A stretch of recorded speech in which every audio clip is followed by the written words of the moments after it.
बालिका के साथ दुष्कर्म हुआ अयोध्या जैसी पवित्र पावन भूमि पर। अयोध्या की आत्मा को घायल करने वाली ये घटना है। सबसे शर्म आती है।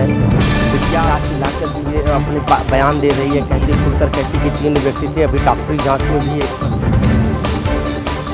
अयोध्या की रहने वाली दुष्कर्म पीड़िता को न्याय दिलाने के लिए अयोध्या की बेटियां न्याय संघर्ष समिति के बैनर तले कई संगठनों ने शहर के तिकोनिया पार्क में प्रदर्शन कर अपना आक्रोश व्यक्त किया। लोगों ने शासन व प्रशासन से उक्त मामले में न्याय संगत कार्रवाई करने की मांग के साथ पीड़ित परिवार को आर्थिक मदद दिए जाने की मांग उठाई है। प्रदर्शन कर रहे महेश मिश्रा ने जिलाधिकारी व एसएसपी के नाम दिए गए ज्ञापन के माध्यम से मांग किया है कि उक्त मामले में मूल आरोपियों की जल्द से जल्द गिरफ्तारी कर कठोरतम कार्रवाई करने की मांग की गई है।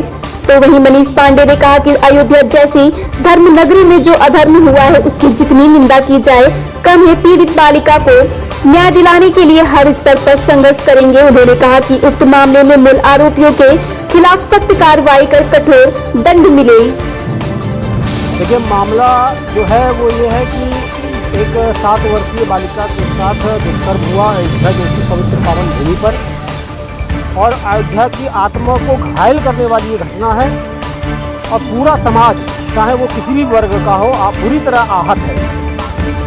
शासन प्रशासन कई स्तरों पर लापरवाही हमें दिखाई दी, और इसीलिए हम लोगों द्वारा एक संघर्ष समिति का गठन किया गया।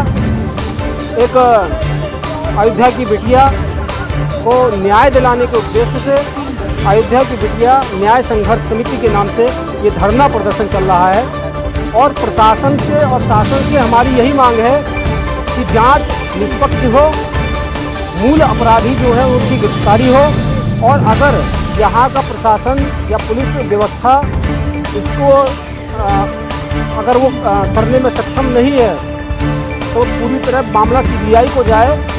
ये हम कहना चाहते हैं कि मामला सीबीआई को ना हो तो सीबीआई को आप दीजिए। और इसी क्योंकि कल साथ मुख्यमंत्री महोदय आने वाले हैं, और हमारी ये कोशिश रहेगी कल मुख्यमंत्री को एक ज्ञापन।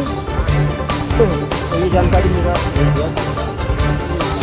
देखिए, क्योंकि परिवार जो है, हमें जानकारी मिली है कि परिवार उस स्थिति में नहीं है कि वो इलाज करा सके, और क्योंकि मीडिया की भविष्य की बातें हैं, इसीलिए हमने अपने एक ज्ञापन, आज एक ज्ञापन भी हमारा जा रहा है, क्योंकि वरिष्ठ पुलिस महोदय और जिलाधिकारी महोदय को ज्ञापन दिया जाएगा।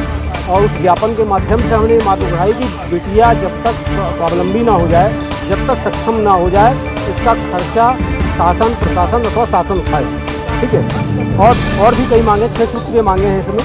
तो अभी थोड़ी देर बाद में कोई उनका 30% आ जाएगा तो उसको हम ज्ञापन सौंपेंगे। और दूसरी बात, जो मुख्यमंत्री वाली बात थी कि अगर मुख्यमंत्री मान लीजिए आज नहीं हो पाया है तो हम ये मुख्यमंत्री महोदय से समय लेंगे आगे के लिए, और पूरी घटना उनके सामने बताते हुए ये सारी मांगे हम मुख्यमंत्री के सामने रखेंगे।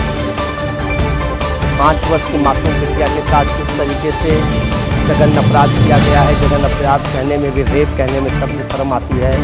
बिटिया लाकर ये अपने बयान दे रही है, कहती खुलकर कहती कि 3 व्यक्ति थे, अभी डॉक्टरी जांच में भी एक स्पष्ट हो गया है कि 1 से अधिक व्यक्ति थे। एक व्यक्ति नहीं, लेकिन प्रशासन, यहाँ की प्रशासन जो उसको एक व्यक्ति कर जबरदस्ती मामले को दबा रही है।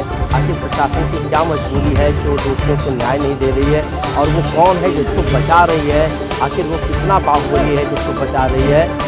ये इसके लिए हम उसको न्याय दिलाने के लिए आज इस तरीके अनशन पर बैठे हैं, और ये अनशन अनवत आगे बढ़ेगा। अनशन से अगर आंदोलन से और सड़कों पर ले जाना पड़ेगा तो हम ले जाएंगे हम, लेकिन उस बिटिया को न्याय दिलाने के लिए यहाँ पर लगातार मांग करते हैं। विधायक जी अब तक कहाँ सो रहे थे? 15 दिन हो गया विधायक जी की आंखें कहाँ बंद थी। लेकिन मैं नाम तो नहीं लूँगा, लेकिन अब तक ये कहा जा रहा था, ये बातें हो रही थी कि कहीं ना कहीं प्रशासन और शासन के कुछ लोग इन्वॉल्व हैं जो उस अपराधी को बचाने के लिए प्रेशर डाल रहे हैं। ऐसी बातें अफवाहें आई थी, लेकिन ये सच कितना है ये तो बाद में ही पता चलेगा। लेकिन आखिर 15 दिन तक अब तक विधायक जी कहाँ सो रहे थे? वो यहाँ के प्रतिनिधि वोट मांगना था तो घर घर जा रहे थे, और उस बिटिया का, छोटी सी मासूम बिटिया का, 5 वर्ष की बिटिया का रेप हो जाता तो उसके बाद वो 15 दिन तक किस भवन में चले गए थे, समझ नहीं आ रहा है। आंदोलन को आगे बढ़ाएंगे स्टेप बाई स्टेप। ज्ञापन के बाद हम सड़कों पर उतरेंगे, और अगर आवश्यकता पड़ी, अगर हम चिन्हित करने में सफल हुए कि कौन आरोपी है, तो आरोपी को हम स्वयं दंडित करेंगे। समर्थन है जितने लोग इस बात को आगे ले जाएं, जितने लोग आगे आएँ, हर व्यक्ति को, हर वो मासूम बिटिया के लिए, आज उस बिटिया का साथ हुआ, कल हमारी बिटिया का साथ हो, ये घटना हो सकती है और होगी। अगर कड़ा दंड नहीं मिलता है तो मैं सराहना करता हूँ अर्चना का कि जो इस तरीके से बैठी है, मैं उसका समर्थन करता हूँ। जी, तो हम शासन से भी ये मांग कर रहे हैं, शासन से ये मांग कर रहे हैं कि बिटिया को न्याय जो है उसके परिवार को कम से कम 50 लाख का आर्थिक सहायता प्रदान करें। बहुत गरीब परिवार है, उसके घर में किसी न किसी को नौकरी दें और उस बिटिया को आज से लेकर जब तक वो वयस्क या स्वावलंबी ना हो जाए, उस बिटिया का पूरा संरक्षण, पालन पोषण, शिक्षा दीक्षा की सारी जिम्मेदारी सरकार की, ऐसी मांग है हमारी। ऐसी ही खबरें पाने के लिए हमारे चैनल को लाइक करें, शेयर करें और सब्सक्राइब करना ना भूलें।